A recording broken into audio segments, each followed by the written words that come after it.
नमस्कार दोस्तों, Banaras global times से मैं डॉक्टर नागेंद्र पाठक। आज आर्थिकी कार्यक्रम में एक नए विषय को लेकर हम आए हैं। जैसा कि आप जानते हैं कि वित्तीय साक्षरता को बढ़ाने के लिए हमारा हमेशा प्रयास रहा है। उसी को ध्यान में रखते हुए हमारे साथ स्टूडियो में मौजूद हैं श्री M.K. पांडे जी, आपका स्वागत है। और श्री M.K. पांडे जी आर्थिक विश्लेषक हैं और करेंट अफेयर्स और जो नई चीज़ें आती हैं उन पर ये हमेशा इनकी पैनी नज़र रहती है। तो आज हम पांडे जी से बात करेंगे EGR, इलेक्ट्रॉनिक गोल्ड रिसिप्ट। ये हाल ही में सरकार ने लागू की है और इस पर हम विस्तार से चर्चा करेंगे, आपको समझाने का प्रयास करेंगे। तो पांडे जी, अभी हाल ही में EGR एक शब्द आया है। ये EGR है क्या और इसकी कार्य प्रणाली क्या है? धन्यवाद पाठक जी। ये बिल्कुल नवीनतम मुद्दे पर चर्चा के लिए मुझको आमंत्रित करने के लिए हम आपके मुख्य प्रश्न के टू द पॉइंट आंसर पर आएँ तो अपने आदत के अनुसार मैं ज़रूर ये चर्चा करना चाहूँगा कि कुछ इस तरह की जो चीज़ें होती हैं उसके बैकग्राउंड में क्या होता है, कोई थॉट प्रोसेस होता है जिसके प्लेटफॉर्म पर, जिसके आधार पर कुछ निर्णय एग्जीक्यूट किए जाते हैं। अभी हर सरकार और ख़ास करके भारत सरकार पिछले कुछ वर्षों से कम हम कह सकते हैं कि न्यू रिजीम में या उसके पहले भी इकोनॉमिक एक्टिविटी को जितना अधिक से अधिक फॉर्मलाइज करने का प्रयास होता रहा है कि इकोनॉमी को स्ट्रक्चर्ड वे में कैसे आगे बढ़ाया जाए। जैसा आप सभी जानते हैं, गोल्ड पूरी दुनिया के अर्थव्यवस्था का एक महत्वपूर्ण हिस्सा है और गोल्ड के प्रति आकर्षण पूरी दुनिया में है। भारत में कुछ अलग किस्म का है, क्योंकि गोल्ड केवल एक वेल्थ नहीं, भारत में गोल्ड एक इमोशनल इन्वेस्टमेंट भी है। तो भारत में गोल्ड के बारे में ये माना जाता है कि उतना गोल्ड है जितना कि शायद सरकार के पास, मतलब जो कह सकते हैं कि जो उनकी जो परंपरागत जो स्टोरेज है उसकी तुलना में हाउस होल्ड ज़्यादा है। एक लोग बताते हैं 25 से 30 हजार टन गोल्ड हाउस होल्ड जगह स्कैटर्ड है, मैंने घरों में रखा हुआ है। गोल्ड भारत को ज़्यादा इंपोर्ट करना पड़ता है, गोल्ड के अपने यहाँ उत्पादन वैसा नहीं है। तो तमाम आर्थिक चीज़ों को ध्यान में रखते हुए गोल्ड एक निवेश का भी अच्छा साधन माना गया है। सरकार को इंपोर्ट भी करना पड़ता है, तो कभी कभी समय समय पर, रादर ऐसे कह लीजिए, भारत सरकार इसको फॉर्मलाइज करने के लिए कुछ न कुछ नई चीज़ें लेकर के आती रही हैं। जैसे भी कुछ दिन पहले तक बैंकों के द्वारा सॉवरेन गोल्ड बॉन्ड इशू किए जाते थे। उन सभी इतिहास को थोड़ा ध्यान में रखते हुए हम लोग ये कह सकते हैं कि अभी वर्तमान समय में जो हमारा हाउस होल्ड गुड्स अनप्रोडक्टिव या फॉर्मल इकोनॉमिक एक्टिविटीज से बाहर है, उसके एरेना से बाहर है, उसको इकोनॉमिक एक्टिविटी में कैसे समाहित किया जाए उसके दिशा में ये प्रयास है, जिसके लिए EGR इलेक्ट्रॉनिक गोल्ड रिसीट इसको कहा गया। और इलेक्ट्रॉनिक गोल्ड रिसीट जो है एक स्टॉक एक्सचेंज में ट्रेडेबल इंस्ट्रूमेंट है। तो पहली बात ये होगी कि जो अनऑर्गेनाइज सेक्टर में गोल्ड पड़ा हुआ है, जो इकोनॉमिक एक्टिविटी से एक तरह से कहा जाए बाहर है, उसको इसमें शामिल करने का और उसको एक तरह से कहा जाए सरकार के जो इकोनॉमिक फ्रेमवर्क है उसमें उसको शामिल करने के लिए है। तो ये पर्पस है इसका इलेक्ट्रॉनिक गोल्ड रिसीट का। अब दूसरा जो आपके काम का मतलब प्रश्न का जो हिस्सा है वो ये है कि इसके काम करने का तरीका क्या है, इसका कंसेप्ट क्या है। तो देखिए, सबसे पहली बात ये समझ लीजिए कि इसका काम करने का तरीका ये है कि जो गोल्ड है जिस फॉर्म में हो, चाहे ज्वेलरी के फॉर्म में हो, बार्स के फॉर्म में हो, जैसे भी हो, कॉइन्स के फॉर्म में हो, भारत सरकार मतलब सेबी के द्वारा एक ये फॉर्मुलेट किया गया, सेबी इसका मुख्य नियंत्रक है, कि गोल्ड को फिजिकली ले जाया जाएगा, वहाँ पर गोल्ड की प्यूरिटी को जांचा जाएगा। यदि ज्वेलरी के फॉर्म में है तो उस ज्वेलरी को मेल्ट किया जाएगा, उसमें जो भाई उसको गलाया जाएगा और एग्जैक्ट जो 100% मतलब जो कैरेट जिसको कहते हैं, उस गोल्ड की प्योरिटी के हिसाब से उसको गोल्ड बनाया जाएगा और जितने ग्राम का होगा उतने ग्राम का डिपॉजिट करने के बाद डिपॉजिटर को रिसीट इशू किया जाएगा। तो अब गोल्ड का इलेक्ट्रॉनिक रिसीट आपके पास हो गया, मतलब निवेशक के पास हो जाएगा और वो जो इंस्ट्रूमेंट है स्टॉक एक्सचेंज में उसकी ट्रेडिंग होगी, लेकिन उतना ही EGR इशू होगा, शेयर की ट्रेडिंग होगी। गोल्ड को मतलब उस EGR को शेयर मार्केट में, स्टॉक एक्सचेंज में उसको खरीदा जा सकता है, उसको बेचा जा सकता है। उसका दाम का निर्धारण बेसिकली गोल्ड के दाम से फिजिकल बेचा जा सकता है कि या वर्चुअल, जैसे डीमेट अकाउंट जो होते हैं, जैसे शेयर के लिए हम लोगों का जो डीमेट अकाउंट है उस हिसाब से वो डीमेट अकाउंट से उसका ट्रांजैक्शन होगा, ऐसे बेचा जा सकता है। इसमें एक विकल्प ये है कि जब वो हमारे EGR का रिडेम्पशन होगा तो फिजिकल गोल्ड भी हम ले सकते हैं। जो निवेशक है जिसके पास EGR है वो रिडीम करके पैसा ले सकता है या फिजिकल गोल्ड भी ले सकता है। तो जो अनऑर्गेनाइज्ड सेक्टर का जो गोल्ड है वहाँ जाएगा और उसके बदले में EGR इशू होगा। तो एक बात ये क्या होगी कि जो उस गोल्ड को जो अदरवाइज इकोनॉमिक एरेना से बाहर था वो इकोनॉमिक एरेना में आएगा और इसकी ट्रेडिंग होगी। इसका हो सकता है EGR का प्राइस गोल्ड के प्राइस से लिंक्ड तो रहेगा ही रहेगा, EGR का प्राइस एक्चुअल गोल्ड के प्राइस से थोड़ा ज़्यादा भी हो सकता है। जैसे उदाहरण के तौर पर कहें, यदि 1 ग्राम गोल्ड का दाम सपोज 10,000 रुपये है तो 1 ग्राम का EGR हो सकता है 10,000 से कम या 10,000 से ज़्यादा में भी उसके मार्केट में ट्रेडिंग हो सकती है। तो ये है उसका बेसिक स्वरूप। और इसका जो मतलब जो कंसेप्ट तो इंडिया में आ चुका था 2022 में, इसके लिए सेबी ने कुछ गाइडलाइंस इशू किए थे, लेकिन रियल सेंस में इसकी वर्किंग अभी 2026 मई में ही शुरू हुई है, जो NSE में भी और BSE में भी। मतलब कि ये योजना हाल में ही शुरू, बस ये कह सकते हैं कि मई 2026 मतलब लगभग 2 महीने से कम समय का इसका अभी शुरुआत हुई बीता है, जो एक्चुअल ये वर्किंग कंडीशन में आया है। इसका उद्देश्य क्या है? उद्देश्य तो बेसिक यही है कि जो अनऑर्गेनाइज सेक्टर का जो गोल्ड है उसको इकोनॉमिक एक्टिविटी में लाया जाए, नंबर 1। एक जो बुलियन मार्केट जो इंडिया में मतलब अनस्ट्रक्चर्ड है, जैसे कई बार गोल्ड की कीमत अपने अलग अलग शहरों में, अलग अलग मार्केट में अलग अलग भी होता है, depending upon their supply, depending upon their demand, depending upon their logistics. So इस तरह से छोटे मोटे जो फैक्टर हैं वो गोल्ड के प्राइस को प्रभावित करते हैं। लेकिन EGR वाले केस में एक स्टैंडर्ड होगा, मतलब स्टैंडर्डाइज्ड कॉस्ट होगा, उसका प्राइस होगा। तो एक ये सबसे बहुत बड़ी बात होगी। दूसरा, इसमें जो निवेशकों को और ज़्यादा से ज़्यादा इसमें आकर्षित किया जाएगा। इसमें उतने ही का EGR इशू होगा, फिर मैं दोहरा रहा हूँ, जितना कि फिजिकल गोल्ड सेबी द्वारा अधिकृत वॉल्ट में जमा है।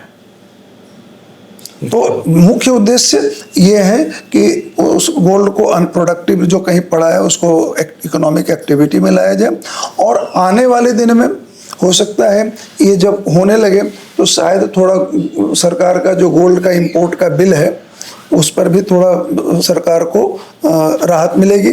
चूँकि वही फिर मैं कह रहा हूँ कि हाउस होल्ड वाला जो गोल्ड है वो इकोनॉमिक एक्टिविटी में आ जाएगा, तो शायद फिर थोड़ा इंपोर्ट करना कम पड़े। जैसे अभी बहुत से मंदिरों में, मठों में लोग बताते हैं क्विंटल में गोल्ड पड़ा हुआ है। यदि वो गोल्ड इस सेक्टर में आ जाता है और किसी ने, इसमें कोई भी पार्टिसिपेट कर सकता है, इंडिविजुअल भी कर सकता है, ज्वेलर्स भी कर सकते हैं। यदि ज्वेलर्स ने ये बॉन्ड EGR खरीद रखा है और उसको जिस दिन गोल्ड की एक्चुअल ज़रूरत है वो रिडीम करेगा, गोल्ड ला करके अपने यहाँ ज्वेलरी बनाएगा।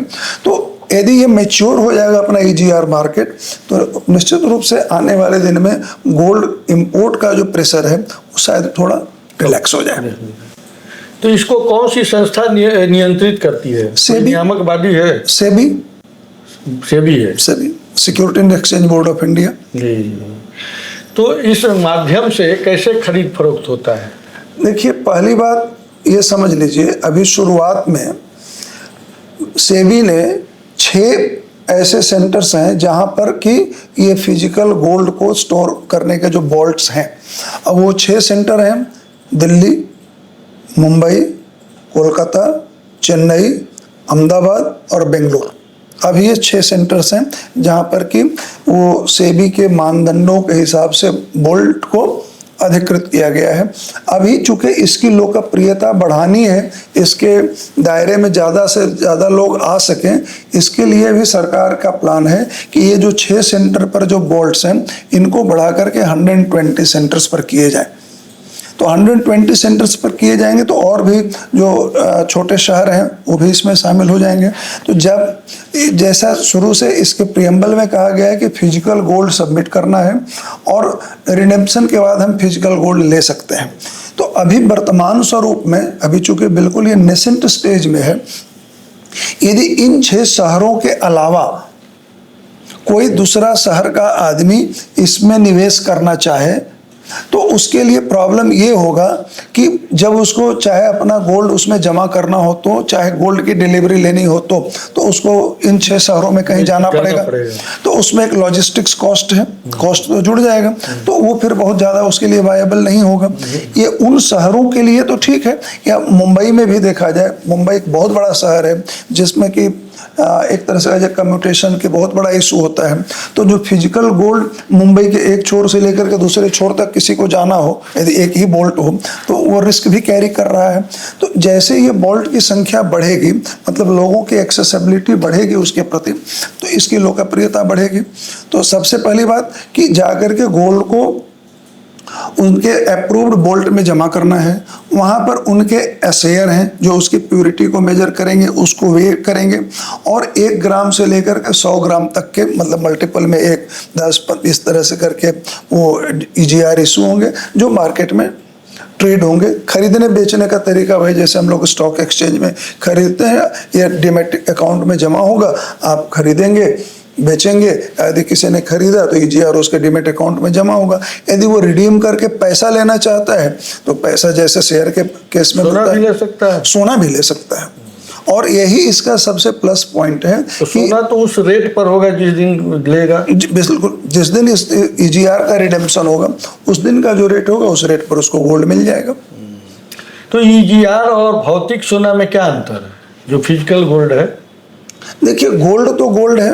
पहली बात क्या है कि जब हमारे हाउस होल्ड गोल्ड्स जो है, हम जो कह सकते हैं, या इवन जो मंदिर मठों में जो डोनेट किए हुए गोल्ड हैं, वो हो सकता है कोई 18 कैरेट का हो, कोई 24 कैरेट का हो, कोई 22 कैरेट का हो, मतलब एक स्टैंडर्डाइज्ड नहीं है। यदि ज्वेलरी फॉर्म में है तो उसमें गोल्ड के अलावा बाद में कुछ ये जो रत्न होते हैं वो भी उसमें शामिल होते हैं।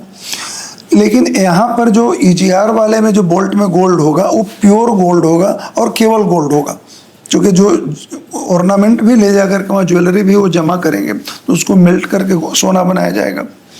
और वो पर्टिकुलर जो उनके सेबी के द्वारा ऑथोराइज्ड बोल्ट्स हैं उन्हीं में केवल जमा रहेगा। और उसके लिए अपने उन्होंने जो भी क्राइटेरिया बना रखे, सेफ्टी के, सिक्योरिटी के, इंश्योरेंस के, वो सारे के सारे पैमाने वहाँ पर हैं। तो दोनों का फर्क यही है कि एक स्टैंडर्ड फॉर्म में प्योरिटी के, मतलब एक स्टैंडर्ड प्योरिटी के रूप में एक कुछ चुने हुए नॉमिनेटेड बोल्ट में वो गोल्ड जमा है, और बाकी जो फिजिकल गोल्ड है वो हमारे आपके आम जनता के पास कहीं भी हो, जिस फॉर्म में, ज्वेलरी फॉर्म में हो, जिस प्योरिटी लेवल पर हो, उस प्योरिटी लेवल पर है। इस योजना का लाभ क्या है निवेशकों के लिए, अर्थव्यवस्था के लिए क्या लाभ होगा? देखिए, लाभ को इसको जितने भी इसमें स्टेक होल्डर हैं आप उसके हिसाब से देखिए। सबसे पहले आप आइए ज्वेलर्स को लीजिए थोड़ी देर के लिए, जिनको गोल्ड की ज़्यादा ज़रूरत है। अभी क्या है कि वो फिजिकल गोल्ड को स्टोर करके अपने पास रखते हैं, तो कॉस्ट उनका इन्वॉल्व हो रहा है, रिस्क इन्वॉल्व हो रहा है। EGR में यदि वो इलेक्ट्रॉनिक गोल्ड रिसीट में उन्होंने निवेश करके रखा है तो ये जो सेफ्टी, सिक्योरिटी, जो स्टोरेज की जो खर्चा है वो उनका रिस्क खत्म हो जाएगा। जिस समय उनको जितने गोल्ड की जरूरत है उतने गोल्ड को जा करके वो रिडीम करके ला सकते हैं। नंबर 1, उसमें मिलने वाली जो कमोडिटी है, जो सामान है, उसकी प्योरिटी को लेकर के कोई संशय नहीं है, एक स्टैंडर्डाइज्ड है, एक रेट की ट्रांसपेरेंसी है। तो ज्वेलर्स के हित में यदि हम लोग केवल 2 फायदे की बात करें तो एक, उनका स्टोरेज का रिस्क खत्म है, उसके बाद उनको मिलने वाले सामान की प्योरिटी के बारे में कोई अनसर्टेन नहीं है। उनको एक स्टैंडर्ड जो 100% जो प्योरिटी का पैमाना है, उस पैमाने पर उनको गोल्ड मिल रहा है। नंबर जो दूसरे स्मॉल जैसे दूसरे जो निवेशक हैं, उनके लिए पहली बात क्या होगी कि वो गोल्ड को मतलब फ्रीली ट्रेड कर सकते हैं, अपने सरप्लस को उसमें डाल सकते हैं। मतलब एक तो हुआ कि हमने अपना गोल्ड जारी मतलब डिपॉजिट करके ईजीआर अपने नाम से शुरुआत की, अपने ईटीएफ में अपने डीमैट अकाउंट में डाला। एक हो सकता है हमने गोल्ड हमारे पास नहीं था, हमने नहीं डाला, लेकिन हम ईटीएफ में इसमें ईजीआर में हम डालना चाहते हैं, निवेश करना चाहते हैं, तो हम मार्केट से खरीदेंगे और जैसे जैसे गोल्ड का प्राइस आगे फ्लक्चुएट होगा उस हिसाब से हमारे ईजीआर इसका भी होगा। सरकार को फायदा इसमें क्या है कि एक जो बहुत बड़ा आइडल एसेट पड़ा हुआ था इकोनॉमिक एक्टिविटी के दायरे से बाहर, वो इकोनॉमिक एक्टिविटी में आएगा, ट्रांसपेरेंसी आएगी। टैक्स परसेप्शन के हिसाब से भी देखा जाए, चूंकि इसमें कैपिटल गेन वगैरह की बातें लागू होंगी, तो सरकार के जो ऑथराइज्ड कह सकते हैं कि उनके अम्ब्रेला में या उनके हॉरिजन में जो आने वाली इकोनॉमिक एक्टिविटी है उसमें ये शामिल होगा, तो उनका टैक्स के हिसाब से जो कंप्लायंस है वो सरकार के लिए फ़ायदा है। और जब यही मार्केट मैच्योर हो जाएगा तो निश्चित रूप से ऐसा माना जा सकता है सरकार को जो गोल्ड इंपोर्ट करना पड़ता है, हो सकता है आने वाले दिन में गोल्ड का इंपोर्ट बिल सरकार का थोड़ा घटे। तो ये हर को अपने अपने तरह से फ़ायदे हैं। इसमें निवेश जो है वो सुरक्षित है? निवेश पूरी तरह सुरक्षित है। कैसे? पहली बात कि जितने भी ईजीआर हैं वो that is backed by actual gold. इसमें कोई हाइपोथेटिकल नहीं है, मतलब कोई स्पेकुलेशन नहीं है। उतना ही ईजीआर इशू होगा जितना गोल्ड वॉल्ट में है। उसके बाद सेबी इसको मॉनिटर कर रही है। उसके में जो उसके एसेयर हैं वो सेबी अप्रूव्ड हैं, मतलब प्योरिटी को असर्टेन करने के लिए। इसके जो स्टोरेज है वो स्टोरेज पूरी तरह उनके द्वारा जो अधिकृत जो पैमाना है उस पैमाने को फुलफिल करते हुए गोल्ड स्टोर करके रखा गया है। तो असुरक्षा जैसी कोई इसमें बात नहीं है। प्राइस का जो फ्लक्चुएशन प्रॉब्लम तभी होगा जबकि एक्चुअल गोल्ड का कॉस्ट और ईजीआर के कॉस्ट में बहुत वेरिएशन होने लगे, तो उसको मार्केट खुद से बैलेंस करेगी। जैसे मान लिया जाए कि इसका ईजीआर का रेट ज़्यादा हो गया और गोल्ड का रेट कम है, एक्चुअल फिजिकल गोल्ड का रेट कम है, तो क्या करेंगे लोग? ईजीआर को रिडीम करेंगे और गोल्ड लेके आएंगे, तो मार्केट में ईजीआर कम होगा। तो ये डिमांड और सप्लाई इस तरह से अपने आप को मार्केट फोर्सेस को मैनेज कर लेगा।